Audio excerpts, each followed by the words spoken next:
ഏഷ്യാനെറ്റിൽ പുതുതായി സംപ്രേഷണം ആരംഭിക്കുന്ന പരമ്പരയാണ് ജാനകിയുടെയും അഭിയുടെയും വീട്. പരമ്പരയിൽ നായിക കഥാപാത്രത്തിലെത്തുന്നത് രക്ഷാരാജാണ്. രക്ഷാരാജ് എന്ന് പറയുമ്പോൾ മനസ്സിലായില്ലെങ്കിലും സാന്ത്വനത്തിലെ അപർണയായ അപ്പുവിനെ അറിയാത്തവർ ആരും തന്നെ ഉണ്ടാകില്ല. സാന്ത്വനം പരമ്പരയിലൂടെ അപ്പു എന്ന കഥാപാത്രം അഭിനയിച്ച് ജനമനസ്സുകളെ കീഴ്പ്പെടുത്തിയ രക്ഷാരാജിനെ പറ്റി നമുക്കൊന്ന് നോക്കാം. തമിഴ് മലയാള സിനിമകളിലും ടെലിവിഷൻ പരമ്പരകളിലും പ്രവർത്തിക്കുന്ന ഒരു നടിയാണ് രക്ഷാരാജ്. താരത്തിന്റെ യഥാർത്ഥ പേര് ഡെല്ല രാജ് എന്നാണ്. തമിഴ് സിനിമയിൽ അഭിനയിക്കുമ്പോൾ സംവിധായകന്റെ അഭിപ്രായ പ്രകാരമാണ് താരം തന്റെ പേര് മാറ്റിയത്. 31 മെയ് 1994 കോഴിക്കോടിൽ താരം ജനിച്ചു. അച്ഛനും അമ്മയും ഒരു സഹോദരനും അടങ്ങുന്നതാണ് താരത്തിന്റെ കുടുംബം. അച്ഛന്റെ പേര് രാജൻ KK, അമ്മയുടെ പേര് രമാരാജൻ, ചേട്ടന്റെ പേര് രഗിൻ രാജ് എന്നാണ്.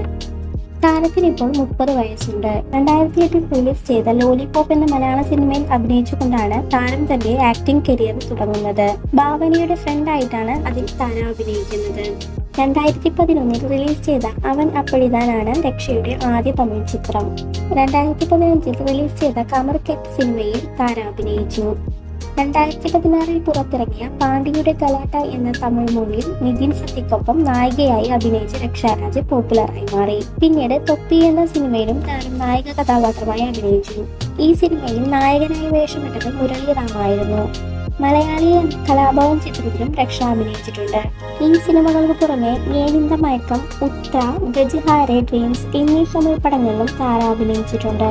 സൂര്യ ടിവിയിൽ സംപ്രേഷണം ചെയ്തിരുന്ന നമുക്ക് പാർക്കാം മുന്തിരിത്തോപ്പുകൾ എന്ന പരമ്പരയിൽ സോഫി എന്ന കഥാപാത്രം ചെയ്താണ് രക്ഷ സീരിയൽ രംഗത്തേക്ക് കാഴ്ചവെക്കുന്നത്.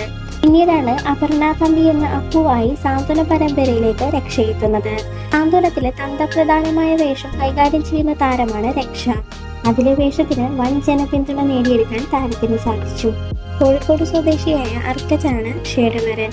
ബാംഗ്ലൂർ ബേസ്ഡ് സോഫ്റ്റ്വെയർ കമ്പനിയിലെ IT പ്രൊഫഷനാണ് അർക്കജ്. അഭിനേത്രിക്കപ്പുറം നല്ലൊരു ക്ലാസിക്കൽ ഡാൻസറാണ് രക്ഷ. കൂടുതൽ സീരിയൽ സിനിമാ വാർത്തകൾക്കായി ഈ ചാനൽ സബ്സ്ക്രൈബ് ചെയ്യുക.